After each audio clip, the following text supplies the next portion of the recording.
성도 여러분, 지난 한 주간 동안 어떻게 지내셨는가요? 저는 지난 한 주간 동안 기쁘게 감사하는 마음으로 지냈지만 세 가지 일들로 통해서 제 마음이 많이 좀 슬프기도 했습니다. 이제 제가 세 가지 사건을 여러분에게 먼저 소개를 하도록 하겠습니다.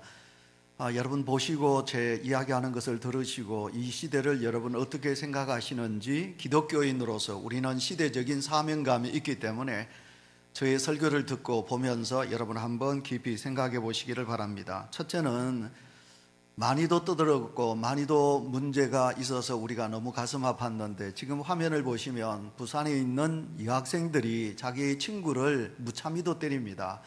먼저는 노래방에서 때렸고요, 얼마를 때렸으면 노래방에서 얼굴이 퉁퉁 부어 있는데 마스크와 선글라스를 끼게 하고 그렇게 해서 나오게 했지요. 그래서 이제 또 바닷가로 가서 또 때리고, 그것도 모자라서 저렇게 한적한 골목길에서 강목을 가지고 아이를 때리는 겁니다. 자기 친구를 때리는 거예요. 머리가 깨지고 온몸에 피투성이가 온몸에 흘러내리는데도, 그런데도 피냄새가 좋다고 그러면서 웃으면서 그 아이를 죽을 정도로 때렸어요. 아이가 이제 눈이 이상해지고 기절하니까 그때서야 그 아이를 놓아주게 된 거지요. 여러분, 이 아이를 친구를 왜 이렇게 때렸는지 압니까? 말씀드리기 좀 뭐하지만 남자친구를 불러서 네가 우리 부를 테니까 네가 우리가 보는 앞에서 성행위를 하라, 그것을 거절하니까 이 친구를 이렇게 무참히도 많이 때렸다는 것입니다. 자, 여러분, 이렇게 친구를 죽을 정도로 때려놓고도 이 여학생들이 전혀 죄책감이 없었다, 그러는 것이 우리를 슬프게 합니다. 여러분, 부산에만 이런 일이 있은 것이 아니라 전국적으로 지금 다발적으로 전국에서 다 여학생들이 이렇게 엄청난 폭력을 행사하고 있는 것을 보게 됩니다. 그 다음에 두 번째, 여러분, 우리는 서울 강서구에 있는 여러분 그 지역에서 특수학교를 세우게 됩니다. 특수학교는 장애인들이 가는 학교거든요. 그러니까 특수학교를 세우게 되면 자기가 살고 있는 아파트 값이 떨어지게 되지요.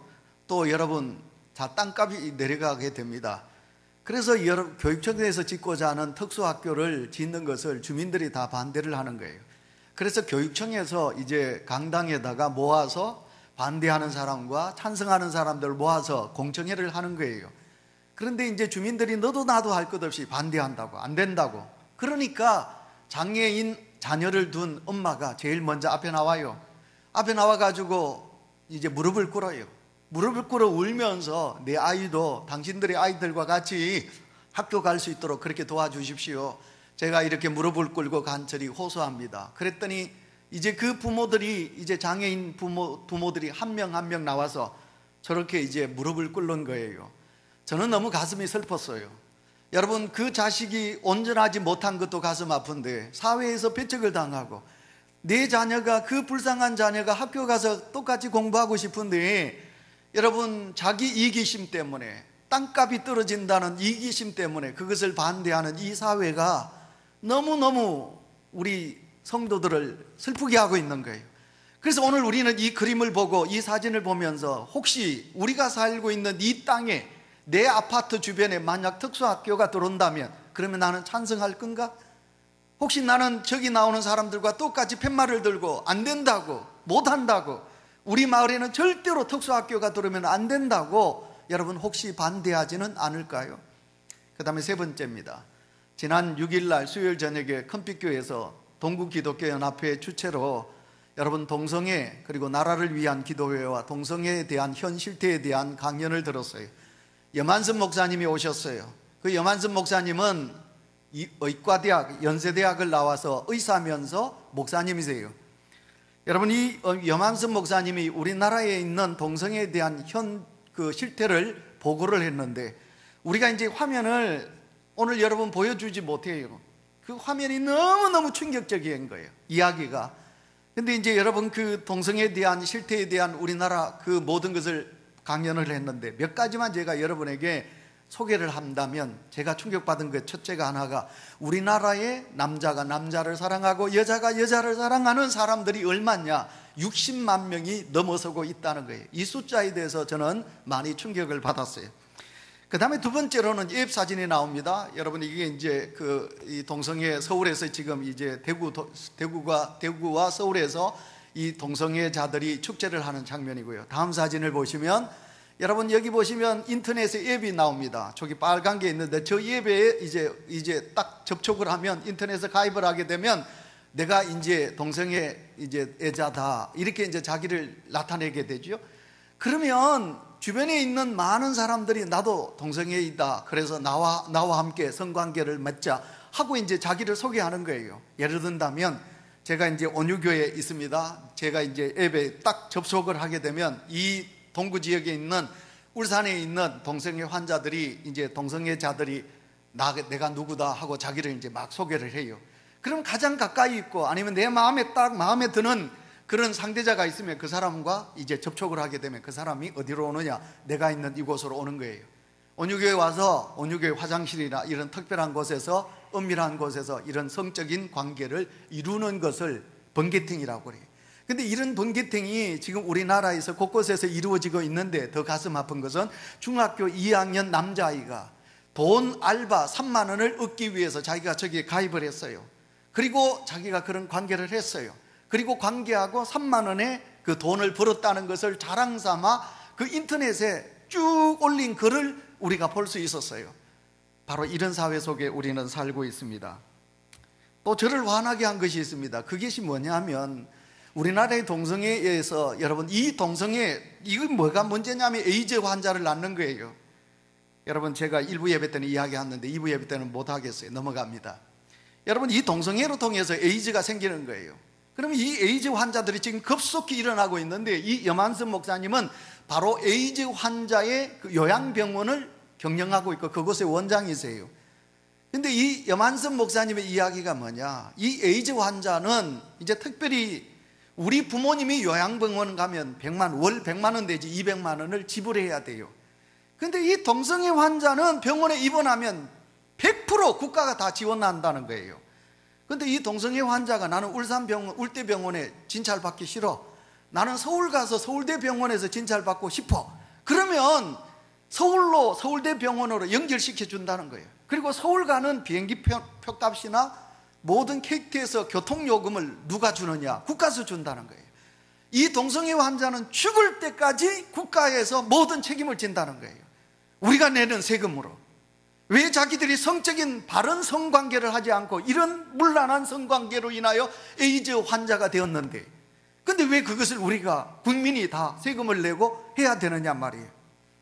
그런데 여러분, 지금 우리나라의 진보측에 있는 국회의원들이 이 동성애자들이 가지고 있는 표를 의식해서 소수자라는 미명하에, 여러분, 이 동성애 차별금지법을 지금 발의하고 있어요. 여러분, 군대에서 동성애 환자들이, 여러분, 군인들을, 자기 부하라든지 이런 군인들을 이렇게 성적으로 고통을 주는 거예요. 그런데 그런 고통을 주는 그런 피의자죠, 그죠? 피의자를 이렇게 처벌해야 되는 것이 바로, 여러분, 군형법 제92조 6항이에요. 이 6항을 폐지하자. 그렇게 이제 내가 동성애 가졌어요. 내 쫄병을 내가 보니까 이쁘지 않게 내가 저놈하고 관계를 가져야 되겠다, 내가 막 그러는 거예요. 그러면 이 피해자가 군인이 고발을 해요. 중대장이나 대대장한테 고발해요. 그러면 그놈이 벌을 받아야 되는데, 그런 놈을 법을 주면 안 된다, 벌을 주지 말자. 이 법안이 놀랍게도 지금 10명의 국회의원들이 국회에 발의를 하고 있어요. 우리는, 성도 여러분, 제가 흥분하나요? 잘 들으세요, 성도 여러분. 우리는 이런 시대 속에 살고 있습니다. 그렇다면 성도 여러분, 우리는 이 시대를 진단하면서 어떻게 살아가야 할까요? 여러분, 그래서 저는 다시 말씀드립니다. 이 모든 책임이 누구에게 있는가? 당신에게? 아니요, 저는 제가 참회 기도 때도 그랬습니다. 부모로서. 여러분, 이렇게 부산에 있는 이 학생들이 왜 이런지 알아요? 이들은 집을 가출했어요. 엄마 아빠가 이혼을 했어요. 아니면 부모들이 문제가 있어요. 그래서 가정이 살지 못해요. 그래서 이 아이들이 가출한 거예요. 그래서 이 아이들이 몸을 둘 곳도 없고 정신을 둘 곳도 없는 불쌍한 자녀들이, 그러다 보니까 어디에서 쾌락을 얻느냐? 친구를 때리는 데서 쾌락을 얻는 거예요. 죄를 짓는 데서 쾌락을 얻는 거예요. 그러니 이 사회의 모든 문제가 부모된 우리의 잘못이에요. 또 예수 그리스도를 믿는 우리 믿음의 성도가 세상에 빛이 못하는 거예요. 빛된 생활을 우리가 못하고 있기 때문에, 또한 더 나아가서 우리가 하나님 앞에 이 나라가 거룩한 나라 되게 해달라, 이 나라가 하나님이 다스리는 나라가 되게 해달라, 우리가 하나님 앞에 이 나라와 민족을 위하여 기도하지 못한 책임이 우리 속에 있는 거예요. 그러므로 사랑하는 성도 여러분, 오늘 우리는 이 설교, 이 시대를 무엇으로 비유할까? 우리 주님이 말씀하셨는데, 이 설교를 들으면서 다시 한 번 더 우리는 이 세상을 향하여 나쁘다, 나쁜 놈이다 돌을 던지기 앞서 우리 자신이 하나님 앞에 믿음으로 더 서야 되겠고, 우리가 더 겸손한 신앙을 우리는 가져야 돼요. 아멘 하셔야 되는데. 다시 말씀드립니다. 저는 잘 컸습니다. 참 좋은 세상에서 저는 자랐습니다. 여러분, 옛날 이야기 제가 많이 했습니다. 가난도 알았고 어려움도 알았습니다. 그러나 저는 학교를 졸업하니까 바로 제가 일할 수 있는 일터가 참 많았고요, 목회지도 많았고. 근데 지금 우리의 자녀들을 생각해 보세요. 여기 있는 우리 어린 아들, 딸들의 앞날을 생각해 보세요. 여러분, 이 자녀들의 앞날은 그렇게 미래는 밝지 않아요. 그래서 우리가 이렇게 예수 믿으시면 안 돼요. 이따가 결론적으로 제가 말씀을 드리겠지만, 내 부모들은 그렇게 믿음으로 헌신하고 하나님 앞에 믿음으로 서서 오늘 내가 이렇게 복받고 행복하게 살고 있는데, 여러분의 자식을 생각한다면 우리가 이렇게 예수 믿으면 안 돼요. 믿음의 신앙을 우리가 바로 하셔야 될 줄 믿습니다. 항상 이쪽엔 아멘 소리를 안 해. 아멘 소리를 좀 하시기를 바랍니다. 그러면 오늘 이 시대를 생각하면서 첫째, 우리가 진단합니다. 첫째, 무슨 시대인가? 여러분, 화면을 보시면 오늘 우리가 살고 있는 이 시대가 여러분 무슨 시대냐면 무감각, 무반응의 시대다, 그런 것이에요. 여러분, 16절 17절 우리 다 같이 읽습니다. 시작.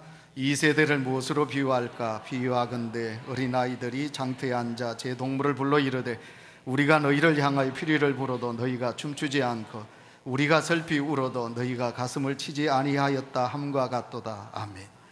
예수님께서 그 시대를, 유대인들을 보고, 아하, 너희들이 이렇구나, 무감각하구나, 너희들이 무반응하구나. 제가 아멘을 유독해도 가만히 있는 게 이게 무반응이잖아, 그죠? 그러니까 예수님께서 그 시대를 그렇게 반응했어요. 예수님께서 예를 듭니다. 이제 아이들이 장터에서 노는 거예요. 장터에서 노는데 뭐 하고 놀까? 그러다가 우리가 결혼식 하는 놀이하자. 그래서 이제 피리를 불기 시작해요.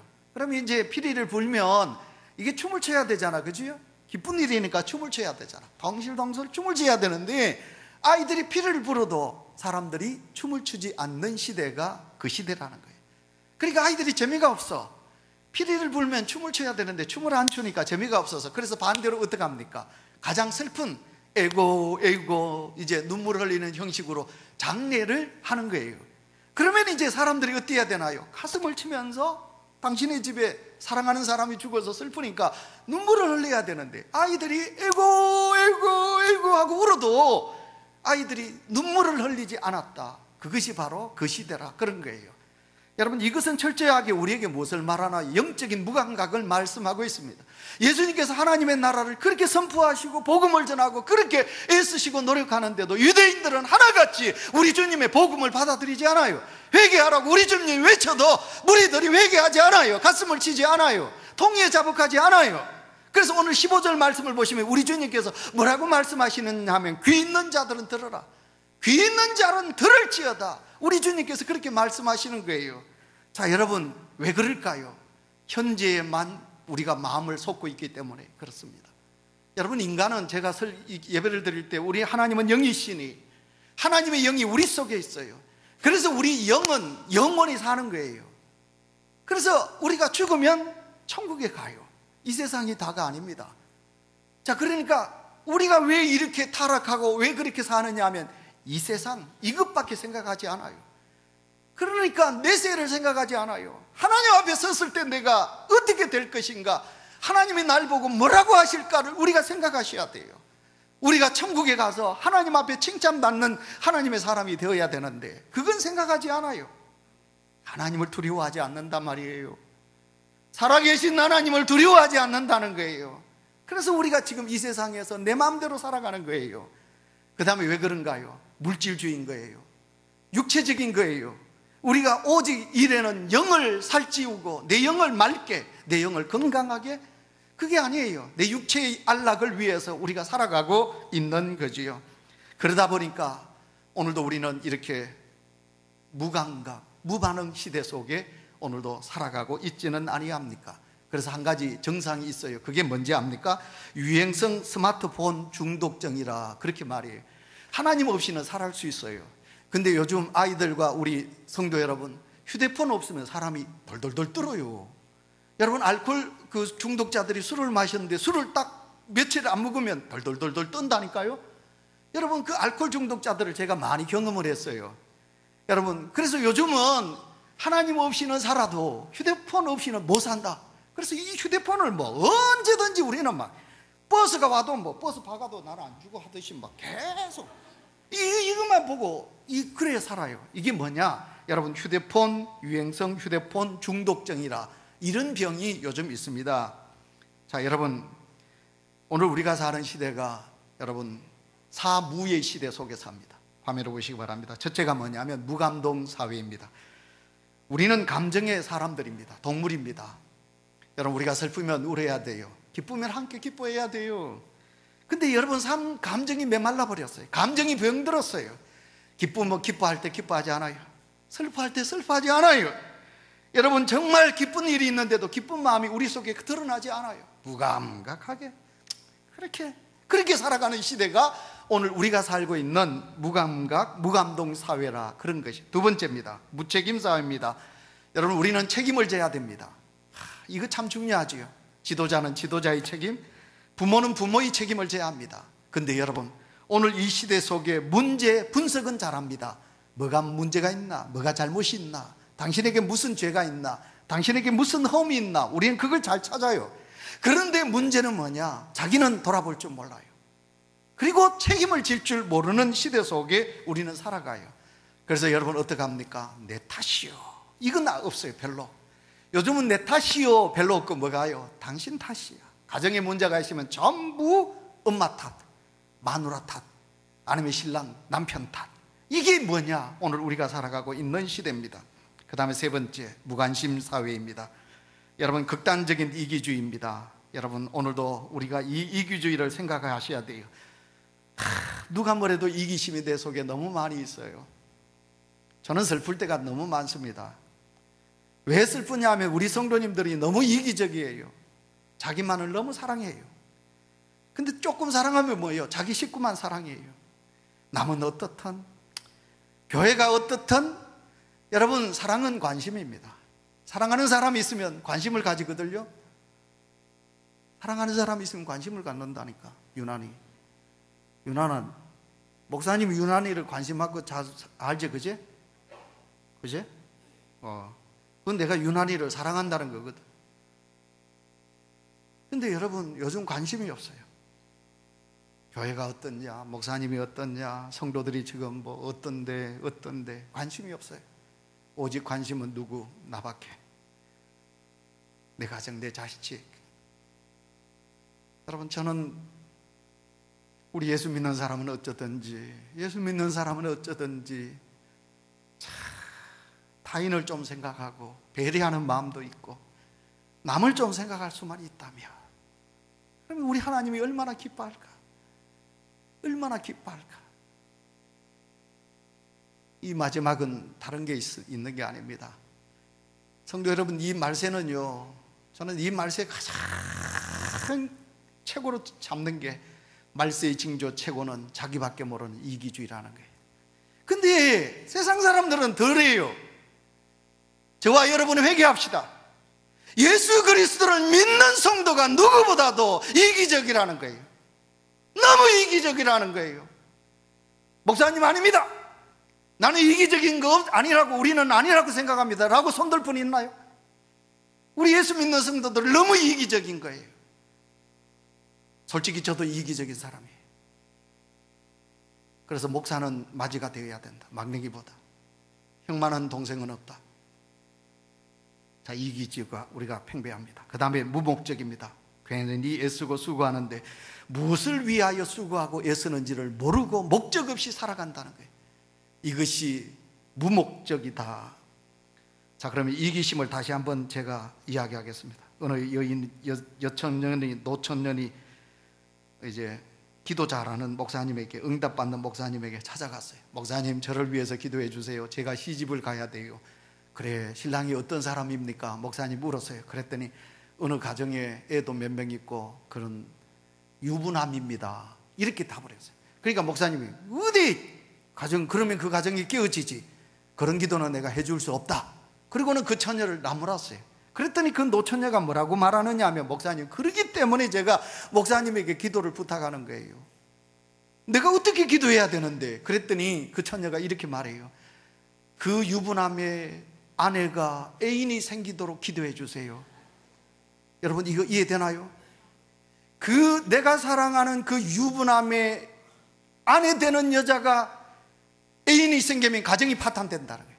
그러면 이혼하게 되고 그 남자와 나는 결혼할 수 있다는 거죠. 여러분, 이것이 철저한, 여러분, 오늘의 이 시대의 이기심을 우리에게 말하고 있는 게 아닌가요? 오늘도 우리는 하나님 앞에 회개하셔야 돼요. 남을 돌아볼 줄 모르는 이기주의가 내 속에 있다. 하나님 용서하여 주십시오. 그 다음에 두 번째, 오늘 이 시대는 뭐냐? 무엇을 해도 비판만 하는 시대입니다. 18절 19절 우리 다 같이 읽습니다. 시작. 요한이 와서 먹지도 않고 마시지도 아니하며 그들이 말하기를 귀신이 들렸다 하더니 인자는 와서 먹고 마시며 말하기를 보라, 먹기를 탐하고 포도주를 즐기는 사람이여 세리와 죄인의 친구로다 하니 지혜는 그 행한 일로 인하여 옳다함을 얻느니라. 아멘. 우리가 알고 있는 그대로 세례 요한은 금욕주의자입니다. 여러분, 그래서 그는 모든 삶을, 터전을 버리고 어디 갑니까? 광야로 갑니다. 광야로 가서 낙타의 털옷을 입고 남들이 먹지 않는 메뚜기와 석청을 먹으면서, 여러분, 이 세례 요한은 회개하라, 천국이 가까웠다고 외쳤습니다. 그러나 그 소리를 듣는 바리새인들과 유대인들은 세례 요한의 소리를 듣고 회개하기 앞서 뭘 합니까? 욕을 합니다. 뭐라고 욕을 하느냐? 오늘 예수님께서 진단이에요. 그들이 욕을 해요. 뭐라고? 자기들은 회개하지 아니하고 자기들을 향하여 그렇게 외치는 이 세례 요한의 소리를 듣고 회개하지 아니하고 어떡합니까? 저 세례 요한은 귀신이 들렸다. 다시 말하면 미쳤다. 이렇게 반론을 제기해요. 그래서 예수님을 보고는 뭐라 그럽니까? 그럼 예수님은 이 땅에 오셔서 복음을 전하기 위하여 능력을 행하고 많은 병자들과 가난한 이들과 함께하기 위해서 먹으셨어요. 금식할 때도 계셨어요. 그러나 우리 주님은 금식할 때도 있었지만 먹고 일하셨어요. 사역하셨어요. 근데 예수님께서 먹고 일하시니까 그들이 뭐라 그럽니까? 먹기를 탐하고 포도주를 즐기는 자, 여러분, 창기와 세리와 죄인을 가까이 하는 자라고 예수님을 그렇게 비방하게 되는 거예요. 여러분, 이들은 하나님을 믿노라 하면서, 여러분, 그들이 길거리에서 크게 기도하면서 그들의 입에서는 뭐냐? 비판만 있었다는 것이 오늘날 우리 한국 사회가 그런 방향으로 흘러가고 있습니다. 자, 여러분, 이 설교를 들으시면서 한번 생각해 보시기 바랍니다. 여러분의 마음속에는 삐딱 비판 의식이 있지는 아니한가요? 여러분의 눈에는 아름다운 것이 보이나요? 흠이 보이시나요? 우리나라 대통령 하기가 세계에서 가장 힘든 대통령이 아닌가, 그렇게 생각이 됩니다. 대통령이 무엇을 하면 비판만 합니다. 야당은 여당을 향하여 비판하고 맨날 비판하고, 여당은 맨날 야당을 비판하는 비판주의가 이 사회 속에 가득 차 있습니다. 이런 비판만 하는 것이 아니라 이런 비판 풍조가 어디 와 있느냐? 교회 안에도 들어와 있습니다. 목사가 젊으면 경험이 부족하다고 비판합니다. 나이가 많으면 시대에 맞지 않는 목사라고, 뒤떨어진다고 목사를 비판합니다. 목사가 자식을 많이 두면 무절제한 목사라고 비판하고, 자식을 못 낳으면 하나님께 복을 받지 못한 목사라고 비판합니다. 목사가 가난한 성도의 집을 신방하면 인기 운동한다고 비판하고, 부잣집을 신방하면 늘 있는 사람들과 어울린다고 목사를 비판합니다. 목사가 헌금에 대한 설교를 하면 우리 목사는 맨날 돈 타령만 한다고 비판하고, 헌금 설교를 하지 않으면 가르치지 않는 무책임한 목사라고 목사를 비판하기도 합니다. 한국 사회는 지도자를 존중하기보다는 지도자를 비판하는 의식이 이 사회 속에 너무 팽배하고 있습니다. 예를 들어서 미국과 일본을 이야기해 볼까요? 여러분, 미국 만약 2002년도 9.11 사태가 일어났어요. 뉴욕에 있는 뉴욕 빌딩 2개가 그대로 무너지고 엄청나게 많은 사람들이, 미국 사람들이 죽었어요. 여러분, 만약 그때 부시 대통령이 대통령이었는데 그 대통령이 어땠을까요? 만약 우리나라 같으면 탄핵했을 거예요. 무능하여서, 대통령이 무능해서. 또한 안보 책임자를 어떻게든지 옷 벗게 만들 것입니다. 그러나 여러분, 통계를 보면 그 대통령 중에 부시 대통령이 제일 무능했어요. 여러분, 근데도 그 부시 대통령은 54%의 지지율을 그때 8월 달에 가지고 있었어요. 9월 11일 테러가 났어요. 10월 달에 부시 대통령의 지지율이 얼마였는지 압니까? 89%였어요. 여러분, 어려움이 있을 때, 나라가 어려웠을 때, 그래, 우리가 저 대통령을 지지하자, 그래야 이 어려운 난관을 타개한다 하고 미국 사람들은 그런 어려움이 있을 때 지도자를 책망하기보다는 지도자를 부축해 세웠어요. 격려했어요. 그래서 미국이라는 사회가 우리보다 훨씬 앞서가는 나라가 될 수 있는 거예요. 일본을 하는 예를 들까요? 일본 사람들은 누가 매려도 어떻게 합니까? 자기들이 나라를 받들지 못함을 가슴 아파하게 합니다.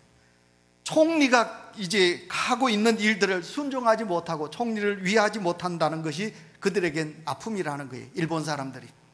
작년인가요? 중동에서 일본 젊은 기자가 IS에 납치되어 가지고 일본 기자가 세계 모든 사람들이 보는 앞에서 목이 달강 끊겨서 여러분 그렇게 참수를 당했어요. 한국 같으면 정부가 뭐 하느냐? 한국 국민이 저렇게 죽어가는데 한국 정부는 무엇을 했느냐고 야단 법석을 할 거예요. 근데 여러분, 그 참수당한 어머니가 직접 뉴스로 봤어요. 자기 아들 목 날아가는 거.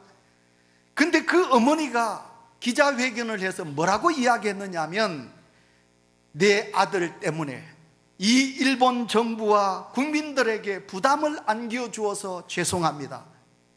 잘 들으세요. 우리 같으면 내 아들 살려내라, 내 아들 살려내 할 거지요. 근데 일본 어머니는 내 아들 때문에 이 나라와 정부에게 부담을 안겨주어서 죄송합니다. 죄송하다.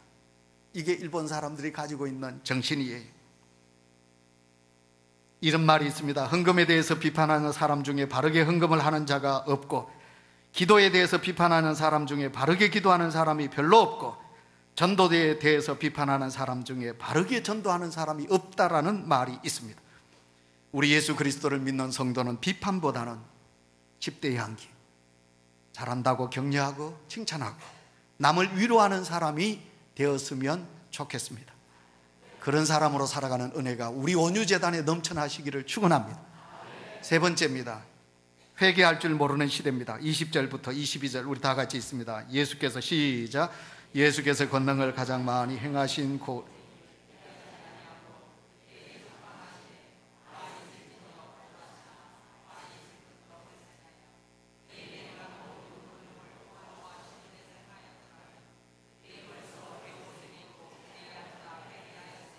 내가 너희에게 이르노니 심판날에 들어와 시돈이 너희에게보다 견디기 쉬우리라. 아멘.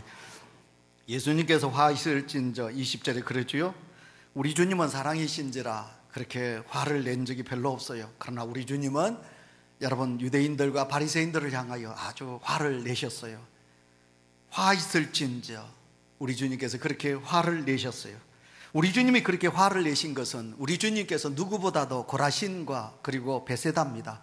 그곳에서 병자들을 고치셨어요. 그들과 함께 했어요. 그들에게 말씀을 전하셨어요.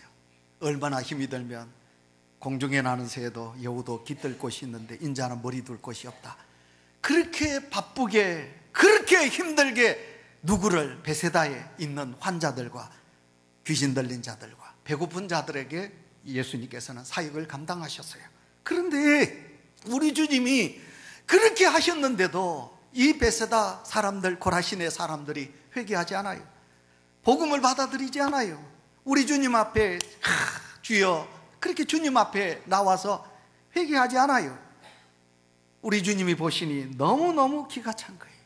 자, 사랑하는 성도 여러분, 오늘 우리 한국 기독교가 세상에 지탄을 받는 이유가 무엇일까요? 우리가 바르게 살지 못한 것입니다.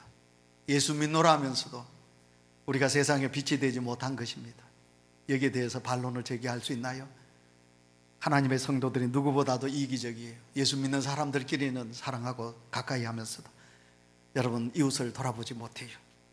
더 나아가서 예수 그리스도를 믿는 성도가 하나님 앞에 나와서 자신의 죄를 깨닫고, 저는 그렇게 생각합니다. 은혜 중에 가장 큰 은혜는 자기를 깨닫는 거라고. 자기를 깨닫는 거라고. 여러분, 자기 자신을 돌아볼 줄만 안다면 내 죄를 하나님 앞에 회개하는 것도 바쁘지 남을 누가 지적할 그런 시간이 어디 있을까? 근데 오늘 한국교회가 성도들이 하나님 앞에 회개는 없고 반대로 뭔가요? 지적해. 잘못했다고. 그래서 세상 사람들이, 예수 믿는 예수쟁이들은 말이 많다. 세상 사람들이 우리를 치탄해요. 그러다 보니까 우리는 세상을 향하여 본이 되지 못한 안타까움이 우리 속에 있지 않으신가요? 오늘 우리 교회를 모습을 우리가 직시하셔야 되겠습니다. 오늘 우리 교회 안엔 회개의 눈물은 사라지고 애통하는 통성 기도는 이상하게 들리는 풍조가 오늘도 우리 속에 있습니다. 하나님 앞에 아름다운 옷을 입고 점잖하게 예배드리는 모습을 보면서 여러분, 우리는 가식적이고 또 아니면 우리는 어떻게 형식적이라고 지탄은 하고 있지는 아니합니까? 옛날에는 추운 겨울에도 몇십 리를 걸어서 교회를 다녔고요, 가까운 교회나 먼 곳에 교회가 부흥회를 한다면 여러분 보자기에 음식을 준비하고 이불을 준비하고 가서 4박 5일 동안 5박 6일 동안 그 집회에 참여하며 마룻바닥에, 황소바람이 나오는 그 마룻바닥에 여러분 담요 하나 듣고, 그리고 밤을 새워 눈물로 기도하고, 그리고 하나님 앞에 다 회개의 눈물을 흘리며 천부의 어지없어서 손들고 옵니다. 그러면서 우리 부모님들이 하나님 앞에 그렇게 믿음으로 나갔어요. 예, 우리 부모님들이 그렇게 믿음으로 사셨고 그렇게 기도하셨기에 오늘 우리가 이렇게 복받고 이 아름다운 세상에서 이렇게 평안하게 살아가고 있는 것이에요. 내 부모의 믿음의 유산을 이렇게 물려받아 이렇게 복을 받았다면, 오늘 제가 설교를 시작하면서 세 가지 이 땅에 참담한 현장을 제가 여러분에게 보여주었는데, 우리의 아들, 딸들이 자라갈 이 내일을 위해서, 자, 사랑하는 성도 여러분, 여러분은 얼마나 가슴을 치며 이 시대를 향하여 회개하고 우리의 철없는 자녀들을 위해서 얼마나 기도하고, 날로 타락해 가는 이 나라와 교회를 보면서 얼마나 기도하고 계시는가요? 오늘날 왜 기독교인들이 욕을 먹습니까? 회개가 없기 때문이고, 회개를 해도 거짓 회개이기 때문이 아니겠습니까? 여러분, 참된 회개를 했나요? 오늘날 진정한 회개를 했다고 착각하며 사는 사람들이 오늘도 기독교를 망치고 있지는 아니합니까? 자, 여러분, 진정으로 회개해야 되는데 왜 거짓 회개를 합니까? 하나님을 두려워하지 않기 때문에 그렇습니다. 죄를 많이 짓는 사람 중에 하는 말이 뭔지 압니까? 하나님은 아십니다. 그때는 제가 그 사람의 뺨을 때리고 싶어요. 주먹으로 가슴을 치고 싶어요. 가장 악랄한 죄를 지으면서 하나님을 망명되어 일컫는 거예요. 하나님이 보고 계십니다. 나는 절대로 그런 잘못을 한 것이 없다고, 이런 가정한 짓을 하고 있습니다. 자, 사랑하는 성도 여러분, 회개 속에 감사가 있고, 회개 속에 기쁨이 있고, 회개 속에 정결함이 있고, 회개 속에 성령님의 내주함이 있습니다.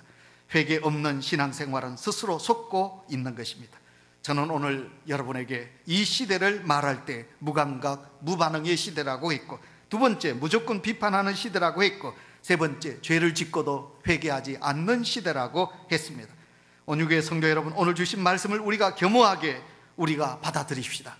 그리고 이 말씀으로 통하여 여러분 자신을 돌아보시고, 내 자신을 돌아보고 내가 얼마나 하나님 앞에 부족한 자인가를 깨닫고, 그리고 다시 한 번 더 우리가 진정한 하나님이 기뻐하시는 의로운 하나님의 사람으로 거듭나는 역사가 우리 속에 있으시기를 축원합니다.